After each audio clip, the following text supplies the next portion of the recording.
하나님의 영광과 인간의 존귀함에 대해서 시편 8편의 말씀을 함께 은혜를 나누고자 합니다. 시편 8편은 참 시편 오래 하지 않았습니다만 오래간만에 보는 찬양시입니다. 이 시인이 아마 어느 날 경치가 좋은 밖에 나가서 하늘을 보고 또 짐승들을 보고 아마 1박 2일은 지냈겠죠. 또 하늘의 무별을 보니까 어찌 그리 아름답고 모든 것이 좋은지 그 아름다움을 참 깊이 감사하고 느낄 뿐만 아니라 그것을 지으신 하나님을 찬양하고 세상이 이렇게 아름다우니 하나님이 얼마나 아름다우시겠는가. 그렇게 하나님을 찬양하는 노래를 부르고 있습니다. 하나님의 속성을 진선미성이라고 그럽니다. 하나님은 진리이십니다. 하나님이 거짓을 말하시지 않죠. 하나님은 참 진짜 진리이시고 하나님께서는 지극히 선하십니다. 이 세상에서 선한 이는 그야말로 절대적으로 얘기하면 하나님 한 분밖에 없다. 우리 인생은 이해관계에 따라서 선하기도 하고 좀 나쁘기도 하고 악하기도 합니다. 그러나 하나님은 절대 악을 행하시지 않는 절대 선이십니다. 그런데 사람들이 하나님의 아름다움에 대해서는 잘 생각을 안 하는데 하나님은 우리가 그야말로 이 세상의 온갖 아름다운 자연 풍경을 보면 그것이 하나님이 만든 솜씨인데 하나님이 얼마나 아름다우시겠는가. 그것을 우리가 생각할 수 있습니다. 세상에도 이 하나님의 아름다운 그림자들이 있어서 아름다운 자연도 있고 아름다운 사람도 있고 여러 가지 좋은 것들이 있습니다. 그런데 사람들의 아름다움은 자칫하면 요염해질 수도 있고 다른 사람을 실족하게 하는 그런 일도 있을 수 있습니다만 하나님의 아름다움은 사람의 영혼을 고양시키고 하나님의 아름다움은 거룩함으로 이끌어가는 것입니다. 그것이 최상의 아름다움입니다. 그래서 모든 미의 최고 절정은 하나님께 있습니다. 그래서 하나님은 아름다우신 분입니다. 이 아름다운 말을 우리는 우리의 눈으로 보고 감각적인 그런 것뿐만 아니라 우리의 내면적이고 정신적이고 영적인 것까지 우리가 확대해서 생각해야 됩니다. 그래서 하나님께서는 아름다운 것을 만드셨으면 하나님의 마음이 아름답다.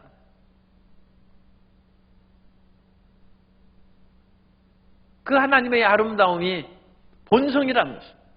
그리고 하나님의 아름다운 본성에서 이 세상이 나온 것입니다. 그리고 이 하나님의 본성은 그 이름을 통해서도 우리가 찾아 알 수가 있습니다. 그래서 1절에 야훼 우리 주여 주의 이름이 온 땅에 어찌 그리 아름다운지. 하나님의 성호, 거룩한 이름이죠. 하나님의 거룩한 이름이 온 땅에 아름답다는 것입니다. 하나님의 이름을 생각하면 우리 마음에 기쁨이 되는 것입니다. 우리 인생에 있어서 힘들고 어려운 일이 생길 때 하나님께서는 우리를 그냥 이 세상에 보내시지 않고 삶의 여건을 미리 마련하시고 준비해 주셨습니다. 하나님의 이름은 야훼 이레입니다. 그래서 준비하시는 예비하시는 그 하나님의 이름이 우리 마음 가운데 아름답게 느껴지고 깨달아지는 것입니다.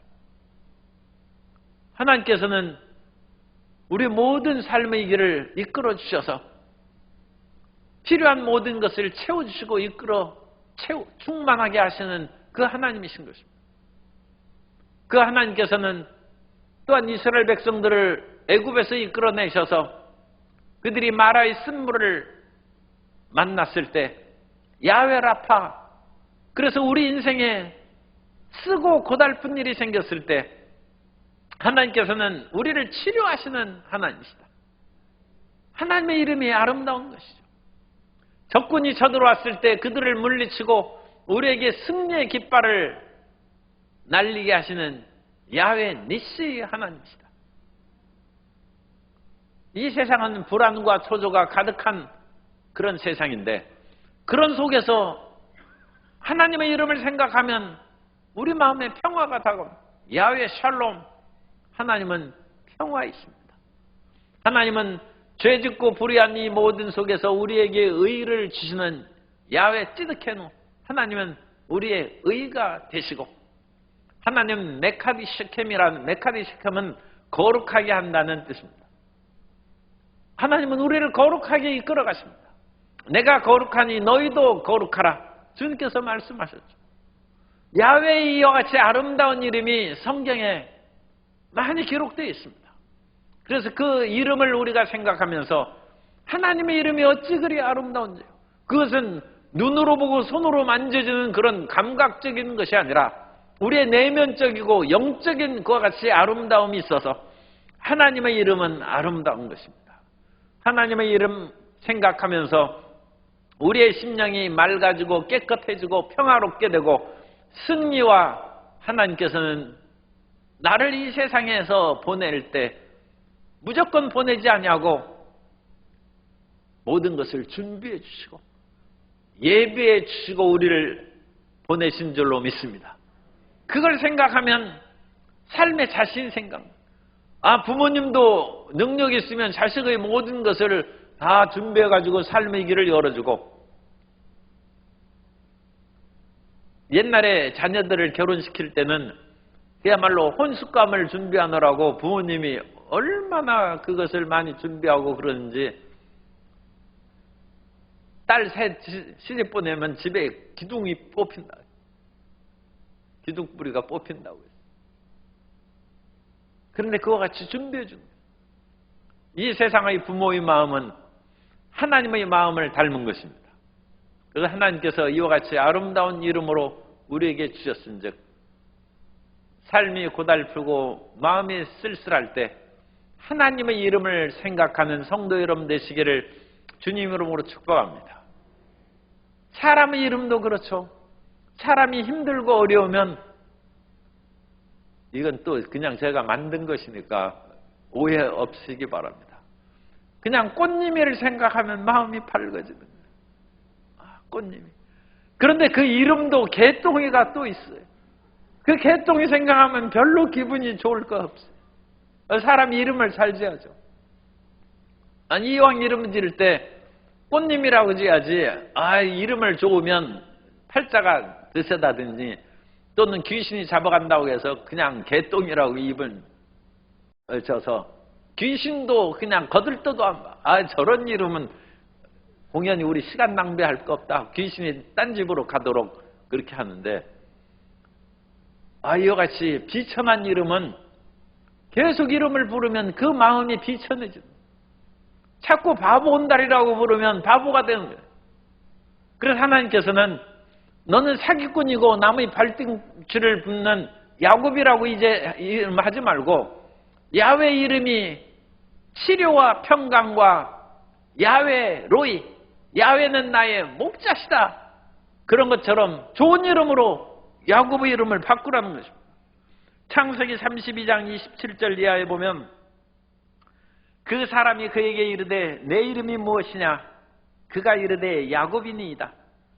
그가 이르되 내 이름을 다시는 야곱이라 부를 것이 아니오 이스라엘이라 부를 것이니 이는 내가 하나님과 및 사람들과 겨루어 이겼음이니라.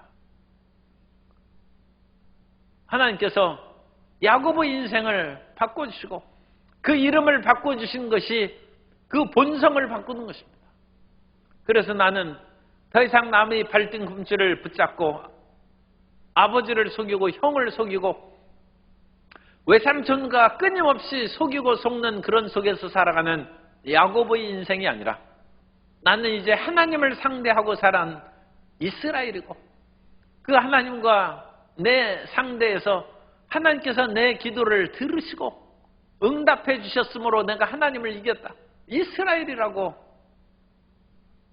하나님께서 이름을 주셨은즉 내 인생은 이제는 하나님과 더불어 기쁨과 행복의 삶을 살게 될 것이다. 그 이름으로 맑고 밝고 환한 자화상을 그래서 그 이름이 그 사람의 본성과 연관된 것입니다. 우리가 가지고 있는 이름은 부모님이 그렇게 지어주시고 또 다른 어른들이 지어줘가지고 오랫동안 써가지고 그 이름을 바꾸기가 어려운 경우가 있어요.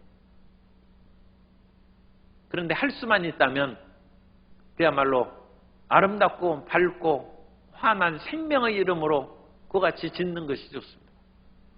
그래서 카톨릭에서는 침례를 받을 때, 그러니까 영세를 받을 때 이름을 새로 지어줍니다. 그래서 이름을 지어서 그 사람에게 새로운 자화상을 갖게 하고 새로운 꿈을 갖게 한다는 것입니다. 그것은 하나님의 이름이 항상 좋고 사탄은 이름이 나빠요. 사탄은 대적한다는 뜻이에요. 맨날 어떤 사람이 이거 얘기하면 그야말로 비판하고 반대하고 싸우려 드는 사람이 있어요. 그게 사탄이에요. 사탄은 대적하는 거예요.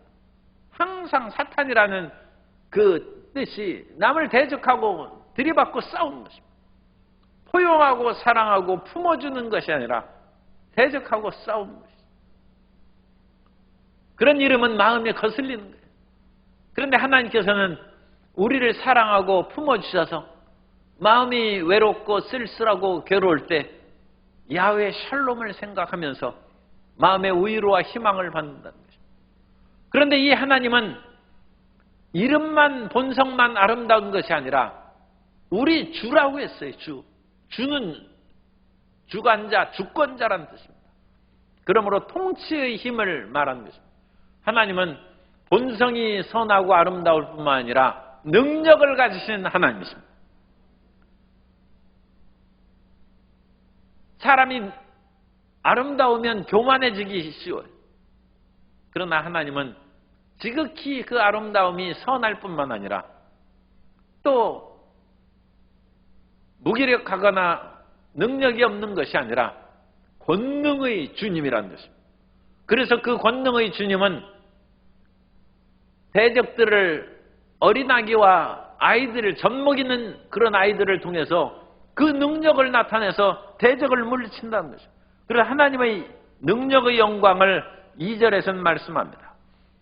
주의 대적으로 말미암아 어린아이들과 젖먹이들의 입으로 권능을 세우시며 하나님께서는 지극히 작은 자를 통하여 능력을 나타내 주시는 것입니다. 그러니까 이 어린아이도 아주 하나님께 쓰임받을 수 있는 것이죠. 예수님께서 예루살렘에 입성하셨을 때 아이들이 예수님을 찬양하는 소리를 듣고 대제사장들이 불만이 가득했어요.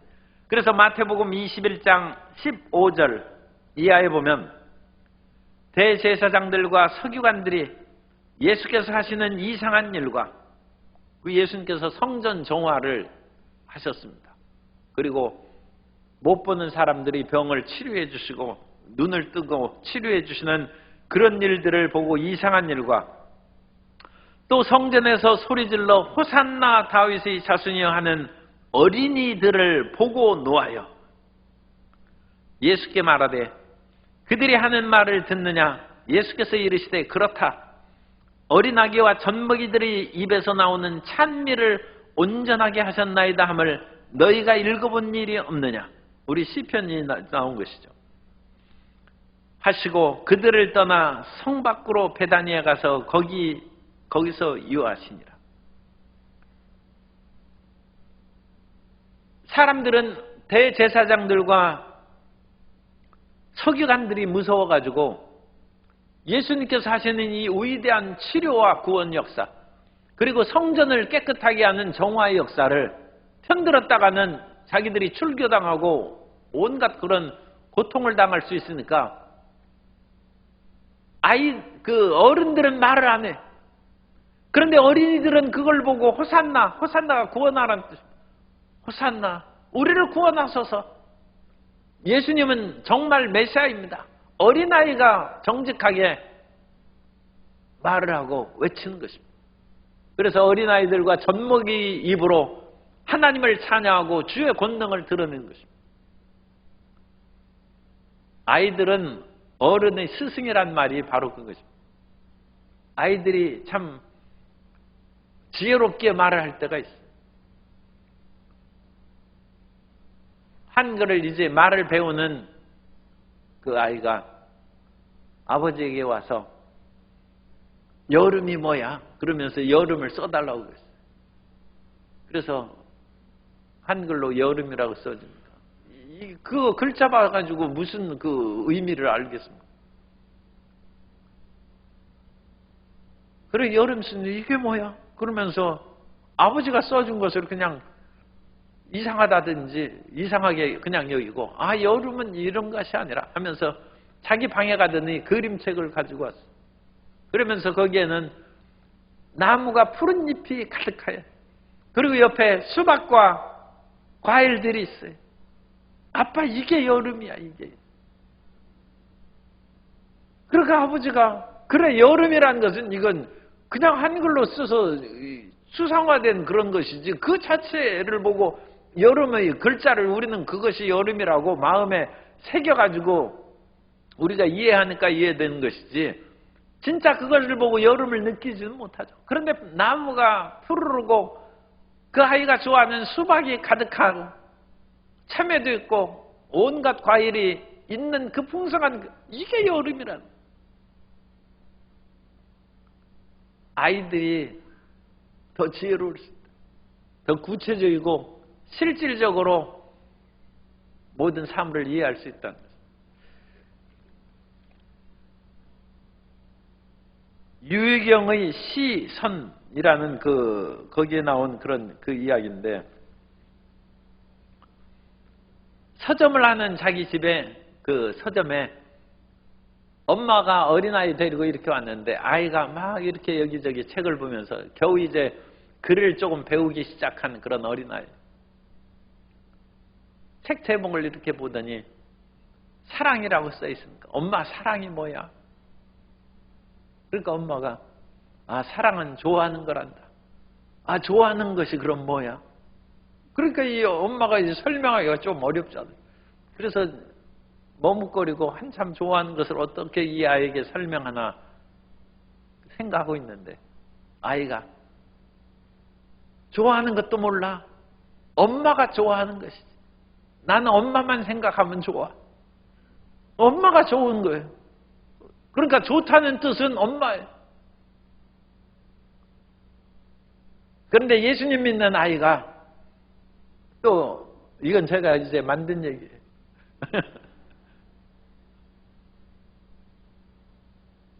아빠한테 물었어요. 아빠, 하나님이 뭐야? 하나님의 뜻이 뭐야? 아버지가 이 하나님을 얘기해 주기가 쉽죠. 아, 하나님은 능력과 능력이 무슨 뜻인지 권능이 무엇인지 어떻게 알겠어요? 하나님을 설명하지 못하고 그야말로 땀을 뻘뻘 흘리고 있으니까. 아빠는 하나님도 몰라? 하나님이 밥이지. 왜냐하면 하나님 이름으로 기도하면 밥을 먹잖아. 온갖 음식이 다. 하나님은 밥이라는 거예요. 하나님 이름으로 기도하고 밥도 먹고 국도 먹고 빵도 먹고. 하나님은 밥이다. 어린아이와 젖먹인 자의 입으로 하나님의 능력이 나타나고 사람들이 실질적으로 주님을 믿고 이해할 수 있도록 하나님께서 이끌어 가십니다. 그러므로 어린아이들을 무시하지 말고 소중하게 여기는 그런 마음을 가져요. 예수님의 사역에 있어서도 그 살벌한 대제사장들과 서기관들의 틈바구니 속에서 아이들은 호산나, 예수님을 찬양했다. 그런데 철들고 모든 것을 아는 그런 어른들에 대해서는 물론 다른 곳에서는 또 뭐 그렇게 찬양하고 순교까지 합니다만 이 오늘 읽어드린 본문에서는 그 얘기가 없어요. 어린아이와 젖먹 있는 자의 입으로 하나님께서 영광을 받으신다는 것입니다. 고린도전서 1장 27절에는 그러나 하나님께서 세상의 미련한 것들을 택하사 지혜 있는 자들을 부끄럽게 하려 하시고 세상의 약한 것들을 택하사 강한 것들을 부끄럽게 하려 하시고, 그래서 하나님께서는 우리 모든 연약한 사람들을 통하여 하나님께서 영광을 받으신다는 것입니다. 그래서 너무 약하고 우리가 그렇지는 않습니다만 지혜도 없고 돈도 없고 뭐하다고 해서 너무 낙심할 까닭이 없어요. 우리는 하나님의 영광을 드러낼 만큼 지금 충분한 조건을 가지고 있어요. 언제라도 하나님께서 우리를 쓰셔서 영광을 받으실 수 있어요. 지금 모든 것이 풍족하고 지혜롭고 물질적으로나 권력이 가득한 사람은 하나님께서 저 사람은 자기 실력과 능력이 많으니까 저렇게 됐지 하고 영광을 못 받으실 수 있어요. 그런데 우리는 너무 약하고 부족함으로 하나님께서 우리를 통하여 어떤 일을 행하시면 저건 저 사람 실력이 아니지, 저건 하나님이 도와주셔서 그런 것이지. 어디 마음에 안 듭니까? 그래서 우리를 인정을 하면 안 해. 그 대신에 하나님이 영광을 받으십니다. 우리가 인정을 받지 못한다 할지라도 주님께서 영광 받으시는 존재가 되시기를 바랍니다. 그래야지 어떤 일을 해놓고 자기 그 목을 그냥 뻣뻣이 세우고 자기 자랑하고 그러면 그 사람에게 무슨 상급이 있겠어요? 자기가 자기 영광 다 받는 것입니다. 우리는 주님 일을 행할 때 저 사람에게서 어찌 저리 말을 잘하고 기발한 아이디어가 생각나면 저게 기도의 힘이지. 저 사람 가방끈이 얼마나 짧은데 저런 실력이 나오겠어요. 그러나 기도함으로 하나님께서 지혜를 주시고 이와 같은 탁월한 일을 행하게 하십니다. 우리를 통하여 영광을 받으신 것입니다. 그래서 하나님께서 약하고 천하고 미련한 자들을 통해서 지혜롭고 능력 있고 힘 있는 강한 자들을 부끄럽게 하신답니다. 그럼 우리 삶 가운데 항상 하나님의 인도하심을 받고 살아나는 삶이 되어야 될 줄로 믿습니다. 그 하나님께서 또 세상의 모든 것을 창조한 것을 이 시인이 봅니다. 주의 손가락으로 만드신 주의 하늘과 주께서 베풀어 두신 달과 별들을 내가 보오니, 그래서 해를 보고 또 달과 별을 봤으니 일을 박아내야죠. 성도 여러분이 어디 좋은 여행 가면 하루라도 자고 오시는 그런 여유를 갖게 되시기 바랍니다. 그래서 이 시편 8편 다윗의 시에서도 며칠을 있었는지 몰라도 어쨌든 낮과 밤이 여기서 체험된 것을 볼 수 있습니다. 그런데 이와 같은 것들을 이렇게 보면서 하나님께서 어찌 이와 같이 아름다운 세계 속에서 나를 살게 하시나? 사람이 무엇이기에 주께서 그를 생각하시며 인자가 무엇이기에 주께서 그를 돌보시나이까? 사람이 외롭고 쓸쓸하면 또 직장에서 떨어지면 그냥 무등산이라도 올라가서 보는데 거기서 잠시 하늘과 달과 별들을 보고 그 숲속에서 서석대의 경관을 보면서 근심을 잠깐 잊어버려요. 그러면서 자기 자신을 생각하는데 사람이 정말로 아무것도 아니구나. 여기서 사람은 에노시라는 그런 그 단어를 쓰는데 이 에노시라는 것은 죽을 수밖에 없는 운명을 가진 그런 존재입니다. 인간은 죽을 수밖에 없는 처량하고 가련한 존재라는 것입니다. 그 인생은 정말로 바람같이 지나가는 존재입니다. 시편 78편 39절에 보면 그들은 육체이며 가고 다시 돌아오지 못하는 바람임을 기억하셨습니다. 우리 인생은 바람이 한 번씩 스쳐서 지나가면 사라져버리는 그와 같은 존재입니다. 그런데 이런 존재가 하나님의 사랑을 받고 관심을 가지니 아무리 생각해도 참 놀랍고 기가 막히다는 거죠. 하나님께서 하늘의 태양과 달과 별들과 온갖 아름다운 자연 만물을 지은 것도 놀랍고 아름답지만 인간을 만든 것을 보아도 참으로 기가 막힙니다. 어린 자녀가 이제 갓난아기가 태어나면 희한한 것이죠. 눈도 있고 코도 있고 조그맣긴 하지만 손가락과 발가락이 다 꼬물거리고 있는 신묘막측합니다. 어찌 이리 참 하나님께서 모태에서 이와 같이 인간의 장부를 만드시고 모든 것을 만드셨는가. 그래서 하나님의 놀라운 솜씨를 찬양하면서 주님을 기뻐하는데 그런 속에서 가끔 파격이 나타나요. 그래서 가끔 장애가 있기도 하고 무엇인가 하나 삐뚤어진 것처럼 이렇게 보이는 경우가 있어요. 그런데 그와 같은 장애나 삐뚤어진 것은 더 안타까워요. 더 마음에 사랑과 안타까움이 가득한 거예요. 옛날 조선 말기에 대원군 그 이하흥 대원군이 난을 잘 쳤는데 특히 이제 난을 치면서 파격을 많이 그렸다는 이 난초가 쓱쓱 뻗어나가는 그것을 그릴 뿐만 아니라 한두 가지를 그냥 칵 하다가 꺾어버리는 거예요. 그런데 꺾인 난초의 그림을 보면 사람들이 더 마음에 애착과 정이 가는 거예요.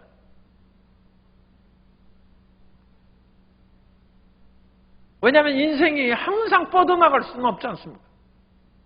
그러므로 뻗어나가는 난 가운데 꺾여진 난의 그림을 그린 것은 마음에 새겨집니다.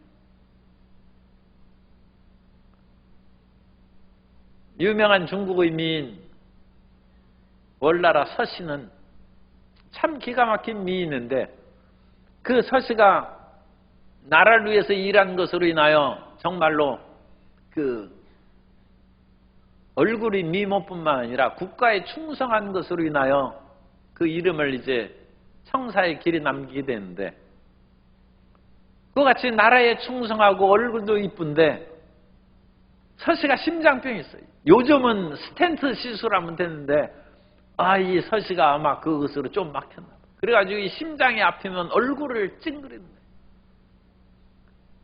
국가에 충성한 유관순 여사 같은 서씨, 진주난강의 논개 같은 서씨가 얼굴을 찡그리니까 더 마음에 애착이 가고 더 이쁜 거예요. 인생에 꺾여진 것이 있고 마음에 비탄한 것이 있을 때 하나님이 더 안타깝게 여기시고 더 사랑하시는 줄 믿으시기 바랍니다. 다윗은 시편 8편을 쓸 때 사람이 바쁜데 언제 1박 2일로 무등산에 올라가겠어요? 다윗이 아마 쫓겨다닌 시절이나 어느 그런 힘들고 어려운 때에 기도원에 가거나 수련회를 가는 것처럼 갔을 것입니다. 그때 가서 하늘의 아름다움과 그런 것을 보면서 자기 인생을 생각하니까 자기가 부러진 인생이요 꺾여진 인생인데 하나님이요 이 나 같은 사람을 무엇이기에 주께서 그를 생각하시며 인자가 무엇이기에 주께서 그를 돌보시나이까. 꺾이고 힘들고 어려운 그 마음일수록 그 사람일수록 부모님도 더 애착을 가지고 자식을 사랑하는 것처럼 하나님께서 그 모든 꺾이고 부러진 인생을 더 사랑하고 더 돌봐 주실 줄 믿습니다. 그것이 예수님께서 죄인을 부르러 온 것입니다. 병든 자를 부르러 온 것입니다. 주님께서는 병든 우리에게 더 가까이 다가오시고 불의하고 추악하여 내가 어찌 이같이 세상에 살면서 죄악 속에 빠져들어가느냐. 하나님께서 더 안타깝게 여기시고 우리에게 사랑과 긍휼을 베풀어 주실 줄 믿습니다. 그래서 그 놀라운 역사를 다윗이 체험하는 것입니다. 그러면서 그를 하나님보다 5절 하나님보다 조금 못하게 하시고 영화와 존귀로 관을 씌우셨나이다. 인간은 본래 아주 존귀한 존재로 지어졌어요. 창세기 1장 26절에 보면 하나님의 형상과 모양으로 하나님께서 지으셨다고 했어요. 그 짓는다 작정을 하시고 28절에는 그와 같이 지으셨어요. 그리고 땅을 정복하고 무생물을 다스릴 수 있는 그런 능력을 주셨어요. 그래서 인간은 하나님보다 조금 못한 그런 존재로 지음받았습니다.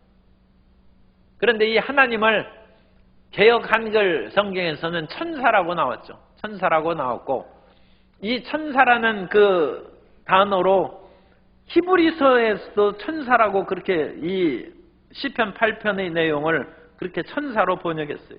히브리서 2장 6절 7절을 보면 히브리서 2장 6절 이하에 보면 그러나 누구인가가 어디에서 증언하여 이르되 시편 8편에서 증언한 것입니다. 사람이 무엇이기에 주께서 그를 생각하시며 인자가 무엇이기에 주께서 그를 돌보시나이까. 그를 잠시 동안 천사보다 못하게 하시며 영광과 존귀로 관을 씌우시고. 히브리서에서는 히브리서 2장 7절에서는 또 천사라고 나왔어요. 그것은 히브리서의 인용한 그 당시 성경이 헬라어 성경이기 때문입니다. 히브리어 성경으로 인용한 것이 아니라 헬라어 성경으로 인용했는데 시편 8편을 헬라어로 번역할 때 이 엘로힘을 앙겔로스로 번역했어요. 천사로 번역했어요. 천사. 그러니까 이 70인역 헬라어 번역본이 70인역입니다. 이 70인역을 번역한 사람이 감히 하나님보다 조금 못하다는 것은 인간이 너무 높아가지고 그냥 천사라고 번역합니다. 그리고 드문 용례이긴 하지만 엘로힘이 하나님의 뜻이 대부분입니다만 천사로도 번역할 수도 있어요. 그것은 아주 드문 경우입니다. 그래서 이 헬라어로 번역한 사람이 천사로 번역합니다. 그러나 우리는 우리 성경에서 히브리 성경을 그대로 원어대로 번역했을 때는 시편 8편 여기 5절에서는 히브리 원어가 엘로힘, 그러니까 하나님이라고 번역한 것이고 히브리서 2장 7절에서는 히브리서는 그 신약 성경은 헬라어로 쓰여 있죠. 그 헬라어로 쓰여 있는 성경에서는 앙겔로스 천사로 나와 있어요. 그러니까 이 히브리서에서는 천사로 번역했어요. 그래서 우리는 이 성경 안에서도 하나님과 천사 두 가지 단어가 구약에서는 하나님, 신약에서는 천사로 나왔으니까 할 수 없이 어느 정도까지는 성경을 이해하기 위해서 히브리어 헬라어에 대한 지식도 필요하다. 아니 우리는 성경을 제대로 알아야 하나님을 제대로 알죠. 그러니까 그런 점에 있어도 우리가 이해할 것이 필요합니다. 그래서 이런 것들에 대한 그런 공부는 하나님의 말씀을 더 제대로 알고 더 깊이 알기 위한 것이다. 그러나 어쨌든 간에 이 천사 하나님 이 문제보다 더 중요한 것은 하나님이 천사도 지금 굉장히 높은 존재죠. 그래서 인간을 굉장히 높은 존재로 만드셨다. 우리가 하나님보다 약간 못한 존재로 하나님께서 우리는 절대 하나님이 아닙니다. 사람이 기고만장해서 자기가 하나님이라고 그거 하는 그런 사람들은 다 그 이단이요 거짓 영에게 속아 넘어간 사람이고 우리는 아무리 영적으로 우리가 성숙하고 발전해도 우리가 하나님은 될 수 없어요. 우리는 인간이고 피조된 존재고 자기 스스로 이 세상에서 태어나지 않았는데 하나님은 스스로 계신 분이죠. 피조된 존재가 어찌 스스로 있는 하나님과 자기를 비교하겠습니까? 그러나 우리는 굉장히 존귀하게 지음받았다. 따라서 나는 존귀한 존재입니다. 하나님께서는 인간을 아주 존귀한 존재로 만드셨어요. 그래서 너무 자기 자신을 비하하고 자기 자신을 낮게 볼 그런 필요가 없어요. 하나님께서는 인간 어린아이와 젖먹이를 통해서도 주의 권능과 능력을 나타내는데 하물며 우리는 젖먹이보다 훨씬 자라난 성인 아닙니까? 그러므로 얼마나 우리 자신에 대해서 자부심과 긍지를 갖고 살아야 될지 시편 8편을 통하여 우리가 깨달을 수 있습니다. 이 시편 8편에서는 인간의 타락과 죄악에 대해서 잠시 얘기를 안 해요. 그러면서 참으로 하나님께서는 하늘도 멋있게 지으시고 해도 빛나게 하시고 달도 아름답게 만드시고 별도 반짝반짝하게 만드시고 사람도 잘 만드셨다. 그래서 우리는 훌륭하게 지음받았다. 시편 8편에서는 이 짧은 구절 안에서 인간의 타락과 모든 것을 다 얘기할 수 없죠. 그러나 우리에게 분명히 가르치는 것은 인간은 본래 탁월한 존재고 자랑스러운 존재고 하나님께서 능력을 주신 존재로 만드셨다는 것입니다. 그리고 그 인간은 만물의 영장으로 지어서 주의 손으로 만드신 것을 다스리게 하시고 생육하고 번성하여 땅에 충만하라. 땅에 있는 것을 다스리라. 주님께서 말씀하셨죠. 창세기에. 그런 것처럼 6절에 주의 손으로 만드신 것을 다스리게 하시고 만물을 그의 발 아래에 두셨으니. 그래서 인간이 만물의 영장이라는 것입니다. 그래서 인간은 호랑이나 사자보다 그리고 이 세상의 그 어떤 존재보다 탁월한 존재로 지음을 받았다는 것입니다. 그래서 7절 곧 모든 소와 양, 들짐승, 공중의 새, 바다의 물고기, 바닷길에 다니는 이 모든 것을 다 다스릴 수 있는 지도자로 하나님께서 만물의 영장으로 인간을 만드셨다는 것입니다. 그러므로 가슴을 활짝 펴고 자랑스럽게 사시기 바랍니다. 그런데 그 인간이 타락해가지고 대부분이 그와 같은 자랑스러운 것을 잃어버렸습니다. 그러나 그 상실한 것을 마지막 아담이신 예수님께서 오셔서 우리를 다시금 새 피조물로 만들어주신 줄 믿습니다. 그 회복이 구원받은 것입니다.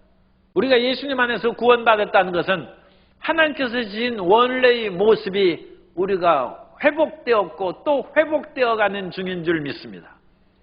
그러므로 말할 수 없는 긍지와 자부심을 가져야 돼요. 우리가 예수 그리스도를 통해서 완전히 모든 것을 회복하기 전에도 잠언서에서는 인간의 탁월성을 얘기하는 것이 많이 나와요. 사람에게 있어서 가장 유혹받기 쉬운 것이 그 음행이고 여인의 유혹입니다. 반대로 얘기하면 남자의 유혹이 가장 한 거예요. 그런데 잠언서에 보면 여인의 유혹을 떨쳐버려라. 붙잡고 그거 같이 해도 그것을 끊어버릴 수 있는 힘이 남자에게 있다는 거죠. 사람이 먹고 사는 문제가 얼마나 중요하고 힘듭니까? 그런데 할 일 없이 여기저기 돌아다니는 사람은 개미한테 가서 배우고 게으르지 말라는 것입니다. 이 세상에서 또 유혹이 술 취하고 방탕하는 것인데 잠언서에는 술은 붉고 순하게 내려가는데 너는 그것을 쳐다도 보지 말지어다. 잠언서의 인간은 할 수 있는 인간입니다. 이 잠언서의 인간상은 인간을 굉장히 존귀하게 여기는 측면이 있습니다. 우리는 하나님, 나는 아무것도 못해요.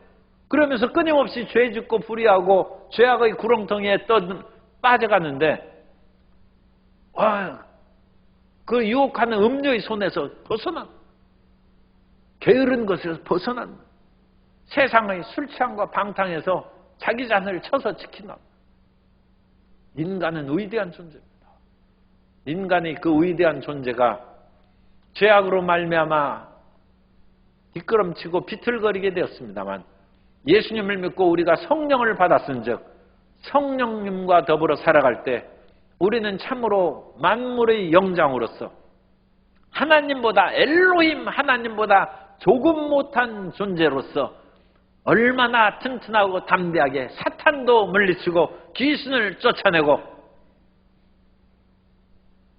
선을 행하고 의를 행하는 사람으로 살아가게 될 줄로 믿습니다.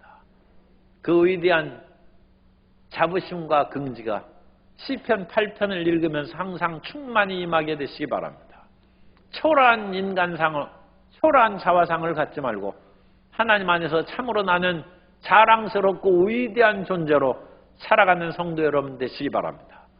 그러면서 그 마음으로 하나님께서 우리 인간을 세우셨음을 바라보고 9절에서 하나님 그 이름이 어찌 그리 아름다운지요 하면서 1절에 아름다운 하나님을 찬양한 것처럼 9절 끝에서도 하나님의 이름을 아름답게 찬양함으로 시편 8편을 마무리하는데 시작과 끝이 똑같은 것을 수미상관이라고 처음 머리와 끝이 연결되어 있다는 그런 것처럼 1월과 12월을 연관시켜서 1월의 꿈과 기대로 시작하였은즉 12월에도 하나님께서 이루어 주실 것을 믿고 또 이루지 못한 그 모든 것은 더 크고 위대한 대나무도 60년, 70년 지나야 꽃을 핀다는데 꼭 1년 만에 꽃 필 필요는 없죠.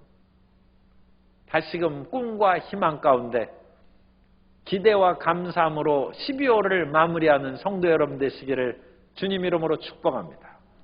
감사와 기대로 시작한 1월, 12월이 되어서 탄식과 그런 분은 없지만 원망과 불평으로 끝내지 말고 다시금 처음과 끝이 같게 찬양으로 12월을 마무리하여 은혜 가운데 승리하고 하나님의 자랑스러운 삶을 살아가는 저와 여러분 되시기를 주님 이름으로 축복합니다.